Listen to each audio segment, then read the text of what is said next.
Still doing paperwork for Uncle Sam, Natalie?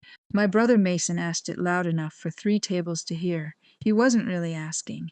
Mason Brooks never asked questions unless he already had the answer he wanted. He stood beneath a row of restored shipyard lights inside an old Navy warehouse on Charleston Harbor, one hand wrapped around a glass of bourbon, the other resting against the back of a leather chair like the building belonged to him. In a way, that was the whole point of the evening.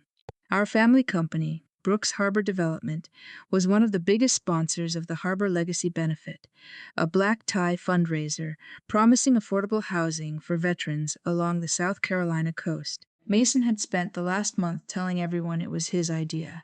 I had spent the last 3 weeks learning how to sleep without rolling onto the stitches beneath my ribs. Something like that, I said. My navy suit was plain, my shoes were comfortable, and I wasn't wearing any jewelry besides the cheap watch I'd owned since officer training.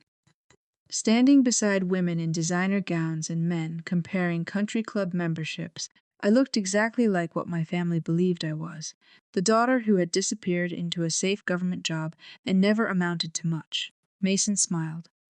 You know, Dad, we could probably use Natalie on the new waterfront project. Somebody has to keep the spreadsheets organized. One of his investors laughed. My father did too. That part hurt more than I expected. Robert Brooks had spent my childhood telling Mason and me that the family name meant something. Work hard. Build something. Leave more behind than you inherited. Somewhere along the way, those lessons had turned into numbers. Square footage, revenue, property values. If you couldn't put a dollar sign beside an accomplishment, Dad had trouble seeing it. He looked me over and said, "Government benefits are good, honey. Nothing wrong with choosing security." Choosing security? I almost laughed. Instead, I pressed my elbow subtly against my side when a hot sting moved beneath my jacket. 21 days earlier, there had been nothing secure about where I was, but they didn't know that. My mother Elaine touched my sleeve and lowered her voice. Try not to get into too much military talk tonight, okay? Mason has important people here. Investors, city officials, donors. Most of them won't understand all that intelligence paperwork. All that intelligence paperwork. Sure, Mom. I had learned years ago that silence made people reveal more about themselves than arguing ever did. Mason certainly proved that theory. He tapped the face of his watch, a piece I knew cost more than my first car, and grinned at the couple beside him. Natalie has never cared about nice things. I guess that's convenient on a government salary. A few polite chuckles followed. I looked around the room. White tablecloths, low country oysters on crushed ice, brass plaques honoring local servicemen, a giant screen looping photographs of soldiers coming home to their families. There was something almost funny about being mocked for my military career at a fundraiser built around people wearing flag pins and telling each other how much they supported the troops. Almost. Then someone behind me said, "Natalie?" I knew the voice before I turned. Noah Price stood near the silent auction tables wearing a dark suit that didn't quite hide the posture of a man who had spent years carrying medical gear instead of briefcases. He'd been a combat medic before leaving the Army and starting a small nonprofit for veterans coming home with injuries. Nobody at dinner parties liked talking about. His eyes moved from my face to the way I was protecting my left side. His expression changed immediately. "Cap? Not tonight," I said quietly. He stopped.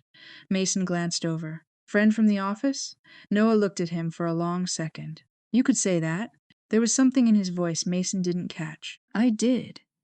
Noah waited until my family drifted toward another donor before leaning closer. "Does your family seriously have no idea?" I watched my mother straighten Mason's lapel before he walked onto the small stage for another round of applause. "They know I serve. That's not what I asked." I swallowed. For years I had told myself they didn't understand, because my work was classified, because deployments were complicated, because normal families didn't know the difference between an intelligence officer behind a computer and one operating outside the wire. But standing there, I finally admitted the simpler truth. They never asked the right question. Before Noah could answer, Mason's voice boomed through the microphone. "Ladies and gentlemen, we've just received confirmation that tonight's special guest has arrived." The room changed instantly. People put down drinks. Conversations stopped. Two city councilmen moved toward the entrance. Mason's smile widened as if Christmas had come early. Then he announced the name, General Rebecca Halston. Noah slowly looked at me. I felt the blood drain from my face. Across the room, Mason whispered something excitedly to Dad and pointed toward the double doors. He thought the four-star general was here because of his company. I knew better. And for the first time all night, I wondered how long my family's version of me had left to live. The first time someone told me I wasn't built for field work. I was 24 years old and sitting in a windowless briefing room at Fort Meade with a legal pad full of notes and a coffee that had gone cold 2 hours earlier. "You're a good analyst, Brooks," my supervisor had said. "Maybe one of the best in the section. Don't ruin a good thing trying to prove something." I remember that sentence because I wasn't trying to prove anything. I just wanted to be useful where the information actually mattered. At the time, my job really was mostly behind a desk. I spent 12-hour shifts studying movement patterns, intercepted communications, satellite images, supply routes, anything that could tell soldiers on the ground what might be waiting for them around the next bend. It was important work, and I never looked down on it. But after a while, I started noticing the same problem over and over again.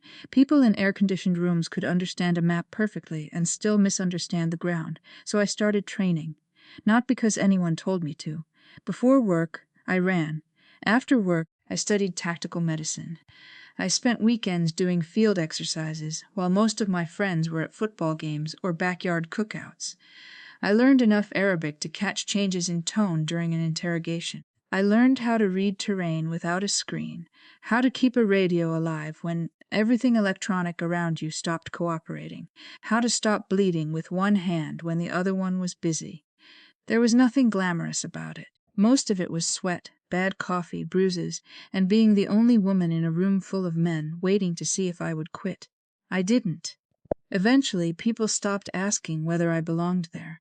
They started asking whether I could come with them. That was how I ended up 3 weeks earlier in a dry mountain corridor, thousands of miles from Charleston, riding in the third vehicle of a joint intelligence convoy, carrying a hardened encryption unit that contained location data for several friendly teams operating in the region.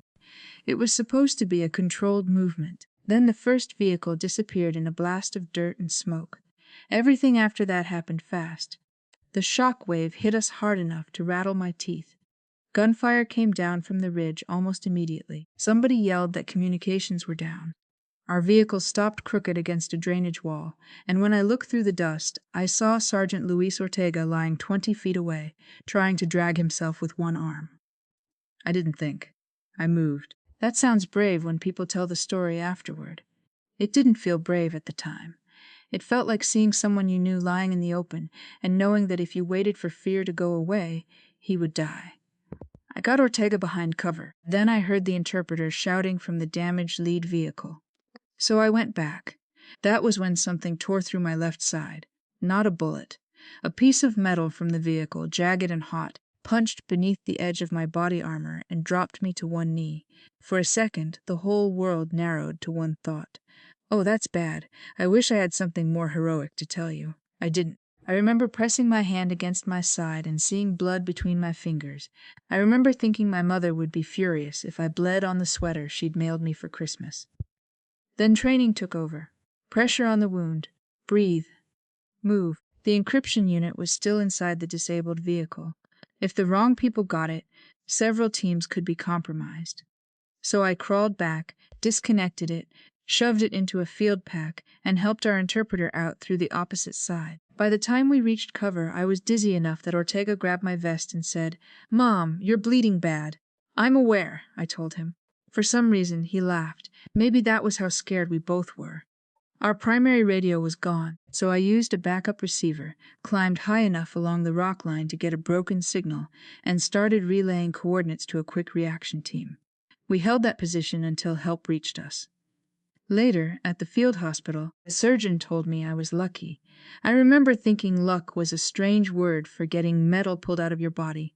Now, 3 weeks later, I was back in Charleston listening to my brother tell strangers I organized files. "Come on, Natalie," Mason said, pushing a champagne flute toward me. "One drink won't kill you. I'm good. What, the Army doesn't let you drink now? I'm on medication. He raised his eyebrows dramatically. For what? Carpal tunnel? The man beside him laughed. I felt the stitches pull when I shifted my weight. Noah didn't laugh. He was standing a few feet away, watching me with the kind of expression medics get when they know somebody is pretending not to hurt. Mason pointed toward a rendering of his proposed veterans community, displayed near the stage. Seriously, though, we may have a spot for you when this thing breaks ground. Filing, scheduling, whatever government people are good at. That was when Noah stepped in. She's pretty good under pressure. Mason smiled. You work with her? Not exactly. Something in Noah's tone finally made Mason look at him properly. But before he could ask another question, applause rose near the entrance. General Rebecca Halston had arrived. I watched Mason's entire personality change in seconds. His shoulders straightened. His smile became wider, cleaner, rehearsed. Dad moved beside him like a coach sending his favorite player into the fourth quarter. This is it, Mason whispered. If Halston likes us, that veteran's contract is ours. He adjusted his cuffs and looked at me. Stay here, Nat. Let me handle the important stuff. Then he walked toward the general. Noah came to stand beside me. You going to stop him? No. He glanced at me. Why not? Because my side hurt. Because I was tired. Because, somewhere along the way, I had finally stopped believing it was my responsibility to rescue people from their own arrogance. So I watched my brother cross the room toward a woman he believed could change his future, and I said, I think he's about to do that himself. Mason reached General Rebecca Halston before anyone else could. Of course he did. That was my brother's greatest talent. He could smell status from across a room. By the time I saw him shake hands with one of her aides, he had already switched into the version of himself he reserved for politicians, bankers, and people whose names appeared on buildings. His voice dropped half an octave. His smile got just serious enough to suggest humility without actually requiring any. General Halston, Mom, Mason Brooks, Brooks Harbor Development. The general stopped. She was shorter than I remembered from the briefing room, but somehow she still seemed to take up more space than everyone around her. Gray streaks ran through her dark hair, and her dress uniform carried enough ribbons to silence half the room without her saying a word. Mason extended his hand. She shook it once. That's quite an event you've put together, Mr. Brooks. Mason lit up. We believe veterans deserve the best. I almost winced. Not because the sentence was wrong, because I knew my brother well enough to hear the sales pitch hiding underneath it. He gestured toward the architectural renderings displayed beside the stage. We're developing a waterfront community specifically designed around transitioning service members and their families. Premium construction, retail access, wellness facilities, private green space. If your office gets behind it, I think we could make this the most prestigious military community on the East Coast. General Halston stared at the rendering for a second. Then she looked back at him. Prestigious for whom? Mason's smile stalled. Excuse me? For the veterans living there or the developers putting their names on the entrance? Dad's face tightened behind him. I saw Mom glance at the donors nearby. Mason recovered quickly. He always did. Well, both, ideally. There's no reason doing good and doing well have to be mutually exclusive. That's true, General Halston said. Mason relaxed. Then she added, but when the second one becomes more important than the first, people usually notice. Noah made a sound beside me that was dangerously close to a laugh. Mason kept going anyway. He started talking about tax incentives, public-private partnership, zoning approvals. He mentioned that our family had always believed in service, which was interesting considering 15 minutes earlier he had been making jokes about mine. I watched General Halston's expression change. Not irritation exactly, assessment. I had seen that look before. It was the look she gave officers in briefings when they used too many words to hide the fact that they didn't understand the problem. Finally, she raised a hand. Mr. Brooks.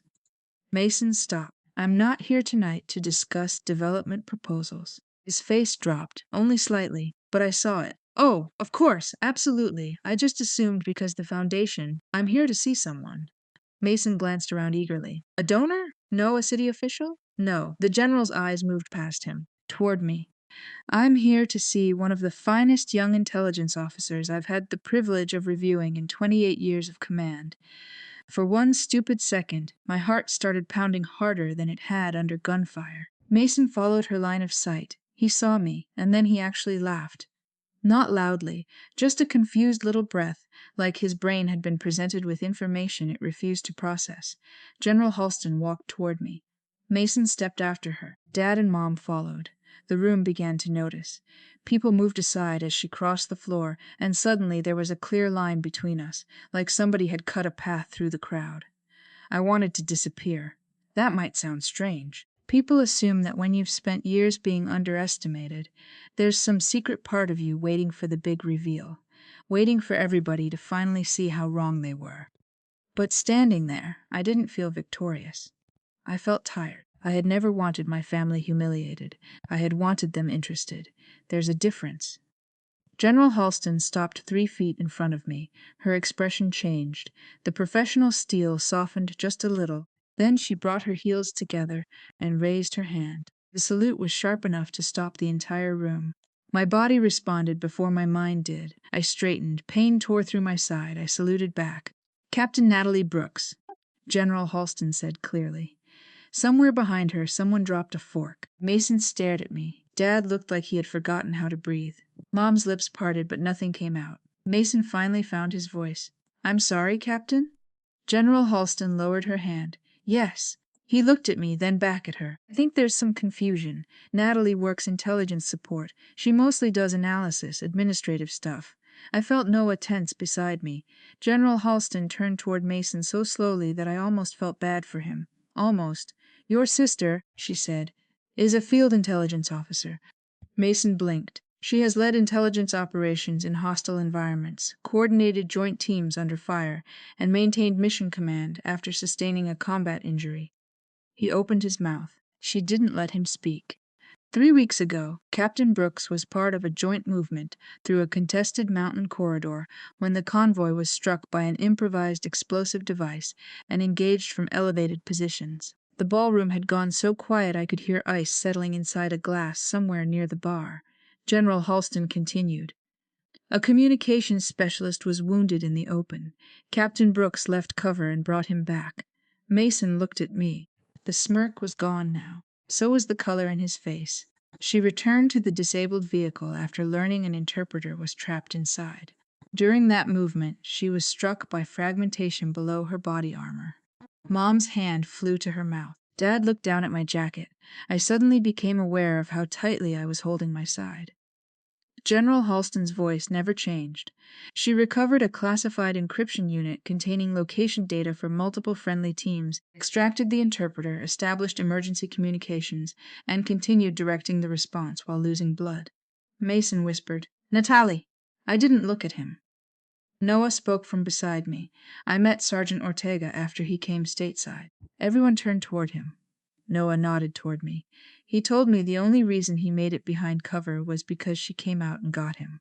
Mason's eyes moved between us. I could see him searching for an explanation that would restore the world he understood. Maybe I had exaggerated. Maybe Noah was mistaken. Maybe the general had the wrong Brooks. Anything but the truth. General Halston reached into the leather folder carried by one of her aides. "Captain Brooks' actions were reviewed at command level. Her recommendation has been approved." My stomach tightened.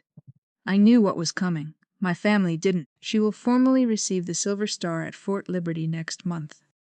A murmur moved across the room. Mom sat down without realizing there was a chair behind her. Dad just stared at me. Mason's mouth opened, then closed, and that should have been enough. It should have ended there. But sometimes life has terrible timing. I felt warmth spreading beneath my shirt. Noah noticed first. "Natalie, I'm fine." "You're bleeding." Mom stood immediately. "What?" I looked down. A thin, dark line had appeared near the left side of my jacket. Apparently all the standing, twisting, and saluting had done what my doctor specifically told me not to do. Noah motioned toward a volunteer medic stationed near the entrance. "I need to check that." "It's nothing."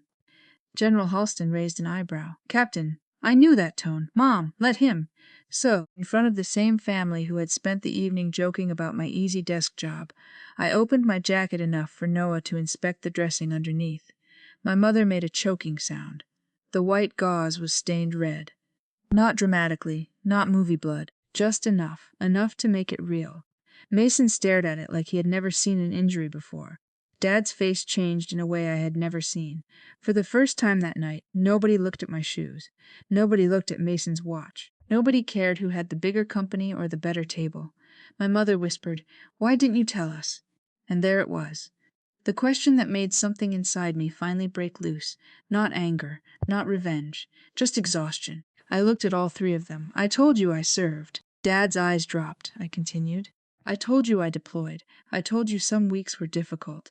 I told you I couldn't always call." Mason shook his head slowly. "But you never said any of this." "No." I looked directly at him. "Because every time I mentioned work, you made a joke about paperwork." He flinched. "You decided what my life was before you bothered asking what it meant." Nobody had an answer to that. General Halston let the silence sit for a moment before turning toward Mason. "One more thing, Mr. Brooks." He straightened automatically.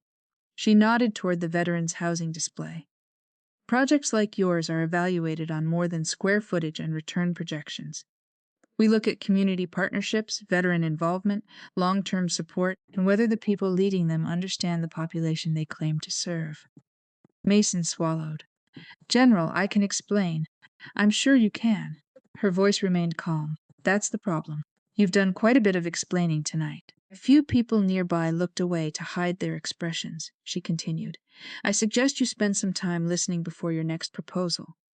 Then she turned back to me. "Captain, get that wound looked at." "Yes, Mom." She gave me the smallest smile. "And stop pretending you're indestructible. That's an order." For the first time all evening, I laughed. Just a little. As Noah led me toward a side room, I heard Mason call my name. "Natalie." I stopped. He stood beneath the giant veterans banner with our parents beside him, surrounded by donors who had heard every word. For once, he didn't look polished. He looked small. I didn't know. I believed him. That was the sad part. "I know," I said. Then I walked away, because not knowing had never been the real problem.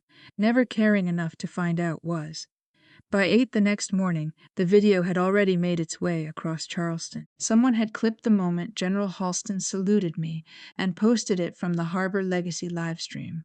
By breakfast, it was on local veterans pages, neighborhood Facebook groups, and at least one morning news account with a headline I hated: "Charleston developer, desk job. Sister Rivulet as decorated Army officer." I turned my phone face down on the kitchen counter. Noah, sitting across from me with a paper cup of coffee and the expression of a man who had already read every comment, said, "You know half the city thinks you're some kind of action hero now. I got yelled at by a surgeon for reopening my stitches at a fundraiser." That part didn't make the video. Shame. It was my strongest moment. He smiled, but I didn't. The attention made me uncomfortable in a way Mason probably would never understand. He had spent his whole life chasing rooms where people knew his name. I had spent mine learning how to do my job, whether anyone knew mine or not. By noon, 3 reporters had called. One wanted an exclusive interview about the shocking family betrayal. Another asked if I planned to expose more about Brooks Harbor development. A national morning show even left a voicemail. I declined all of them. If somebody wanted to talk about veterans coming home with injuries, housing problems, or families who had no idea how to talk to them anymore, fine. If they wanted me to turn my brother into entertainment, they could find someone else. Mason didn't need me to destroy him anyway. For the first time in his career, people had started asking him questions he couldn't charm his way around. The board of Brooks Harbor Development called an emergency meeting after 2 veteran organizations withdrew from preliminary discussions on the waterfront project. No contract had been canceled. No dramatic federal blacklist appeared overnight. Real life usually isn't that clean. But General Halston's comments had landed. The board wanted to know why a project marketed as veteran-centered had almost no veterans involved in planning it. They wanted to know why most of Mason's presentation focused on luxury amenities and property values instead of accessibility, transition services, or affordability. Apparently, one director asked him, "Are we building homes for veterans or using veterans to sell waterfront property?" I heard that from Dad. He showed up at my apartment that afternoon carrying a grocery bag from Harris Teeter, like I had just come home from college. Soup, crackers, orange juice, a rotisserie chicken. It was such a normal dad thing that for a second I almost forgot why he was there. I didn't know what you could eat, he said. I'm not sick, Dad. I know. He stood in the doorway. The man who could walk into a bank and negotiate $20 million suddenly didn't know what to do with his hands. I let him in. We sat at my small kitchen table. The same one he had once joked looked like army surplus furniture. He stared at it now without saying anything. Finally, he said, "Your mother and I are proud of you." I looked at him. He rushed to continue. "We should have told you that years ago. We would have been so proud if we'd known what you were really doing." And there it was, even in the apology. "If you'd known?" He frowned. "What?" "Dad, I shouldn't have needed a general to salute me in public before you decided I deserved respect." His face fell. "That's not what I meant. I know, but that's what happened." He rubbed both hands over his face. For a long time, neither of us spoke. Then he said something I didn't expect. "When Mason started doing well, I think I got lazy. I waited. He gave me easy things to be proud of. Buildings, deals, magazine articles, numbers. He looked down. You gave me things I didn't understand, so instead of learning, I decided they mattered less. That hurt because it was probably the most honest thing he had ever said to me. Mom came 2 days later. She cried before she even sat down. I had expected excuses. Instead, she said, "I spent so much time wanting a family I could explain to other people. I didn't understand." She wiped her eyes. "When someone at church asked about Mason, I could say, 'He runs the company.' Everybody understood that. When they asked about you, I never knew what to say. So I would say government work, intelligence paperwork, something simple. Why didn't you ask me what to say?" She looked ashamed. "Because simple was easier for me." That was the first apology from either of them that actually reached me. But understanding someone's failure doesn't erase what it did to you. So I told them the truth. "I'm not going back to how things were because you feel guilty now." Mom nodded slowly. "If we have a relationship, it has to be different. You don't get to be proud of me because a 4-star general told you to be. You have to know me when nobody important is standing in the room." She started crying again. This time, I let her. Mason took longer. A week passed before he finally showed up at Noah's Veterans Center, where I had started helping with a weekend mentoring program during my recovery. He arrived without an assistant, without Dad, without the expensive car parked out front where everyone could see it. For once, he looked uncomfortable. "I've been getting killed at work," he said. "That sounds dramatic." "You know what I mean." "I do." He leaned against the hallway wall. "The board thinks I used veterans as marketing." "Did you?" He looked offended. Then he thought about it. "That was new. I thought the project was good. That wasn't my question." He looked away. After a while, he said, "Dad always expected me to be the successful one." I almost laughed. "You think there were no expectations on me?" "No. I mean, I think I needed to win, and I needed to lose." He didn't answer. That was answer enough. "I was under pressure, Nat. I believe you." His eyes came back to mine. "But pressure can explain cruelty," I said. "It doesn't excuse it." He stood there for a long time. Then something unexpected happened.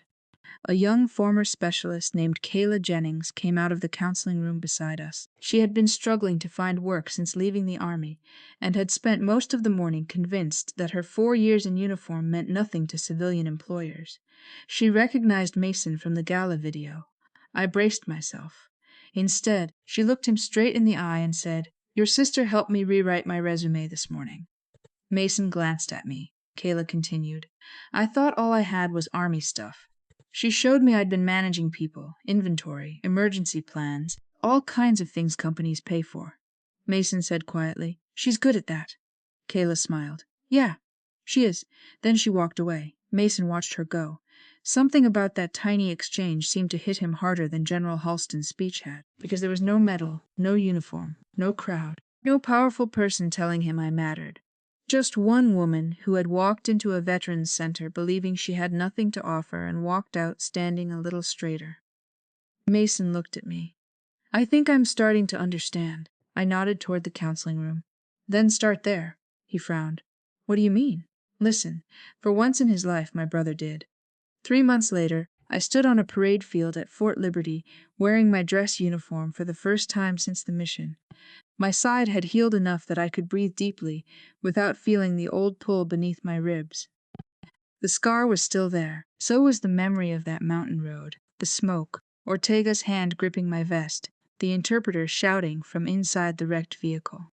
Some things heal faster than others. The Silver Star ceremony was smaller than people probably imagined. No chandeliers, no champagne, no investors checking who was important enough to sit beside. Just folding chairs, polished boots, a line of flags moving slightly in the North Carolina wind, and the people who understood why we were there. Sergeant Ortega sat in the second row with his wife. When our eyes met, he gave me the same crooked grin he had given me while bleeding behind a rock 3 months earlier. Noah was there too. So were Mom and Dad. They sat together several rows back. That mattered to me more than I expected. Not because they were finally watching me receive a medal. Because for once they weren't making themselves part of the story. Mason came alone. No tailored three-piece suit. No expensive watch catching the light. Just a navy jacket and an expression I was still learning how to read. General Halston spoke briefly. She talked about duty, judgment, courage under fire. But the sentence I remembered came near the end. Valor, she said, is usually decided long before anyone is watching.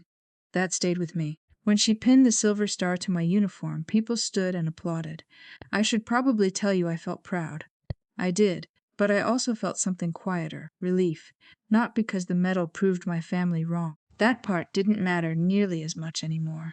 It was relief that Ortega was alive, that the interpreter had gone home to his children, that the teams whose positions were stored inside that encryption unit had never paid the price for what happened that day. After the ceremony, Dad hugged me carefully. He had learned to ask before touching my injured side.